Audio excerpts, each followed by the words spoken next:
Ako si Ed, 5 years na ako OFW sa Taiwan. Nagsisikap para sa pangarap. Kaya tara, samahan niyo akong bumili ng ulam. Habang naglikod-likod ko sa lingkuranan, ay hindi ko namalayan, nagugutom na pala ako. Nabunahon ako kung sa akong sudanon. Tas kay ko ginahon anak kung sa akong sudanon. Nang ko pus kaldero, ay wala na pisudan. Kaya kung sa una ko ni. Nakaisip ko, mugawas na lang ko. Ang hita ko sa sudanon na ni. Kaya tara mga boss, kuiwi ko ninyo, manghita akong sa sudanon. Nang kapos kaldero, na sudan, pero murag panos na. Buka ko sa cooker, inapay na sobrang bahaw, asakto ni. Para makapabtano niya.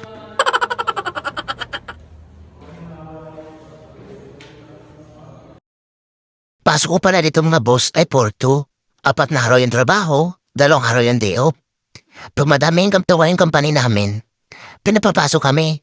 Maswerte ka na kung makalisa ka ng OT.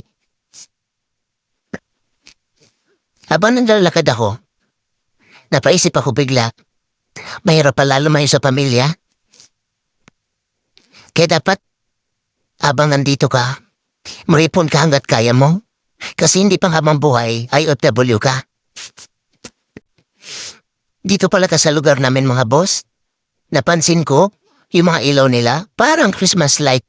Ay, naalala ko tuloy, malapit na pala magpasko. At hindi na naman natin makasama yung pamilya natin. Ay, napakahirap. Dito din pala sa Taiwan mga boss, pag ganitong oras, napaka-busy ng kalsada. Uyan kasi ngayon kung mga nagtatrabaho. Ganitong oras din kasi sila umuwi. Kasi yung pasok panggabi kasi mga boss, yung pasok dito, 7:30 to 7:30. Pag umaga din, 7:30 to 7:30. Depende na rin sa company yan mga boss, pero at kadalasan, yun yung talaga yung pasok for almost 12 hours. At nung nakarating ako dito sa may kanto mga boss, ay nakita ko na mga boss, ito pala yung sinasabi ng kaibigan ko. Yan daw yung, dyan daw nabibili yung pinakamasarap na pritong manok dito sa Taiwan. At tara at masubukan nga. At napakalayo din pala. Ilang kanto din pala yung nadaanan ko bago makarating dito. Pero sabi nila, masarap daw talaga. Sulit daw papunta mo dito.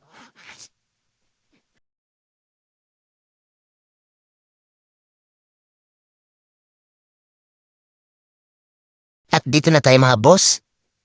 Buti na lang, wala gaanong pila. Kaya sabi ng kaibigan ko, minsan daw, sobrang haba ng pila. Kaya napakaswerte natin.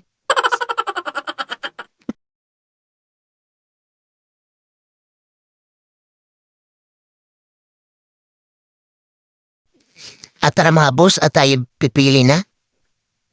Dahil ako nagugutom na. Kung masarap ba talaga itong manok na to, sinasabi nila. Ay, hindi lang pala manok yung binibenta nila mga boss. May mga tempura, may mga kamote, pritong kamote. Mandahan ito mga boss. Isulat mo na lang kung anong gusto mong order at ibigay mo sa kanila at antayin mo na lang at pag naluto na yung in-order mo. Yan, isa lang binili ko dyan mga boss kasi ako lang namang wisa at mahilig tayo sa manghang at spicy pinili natin.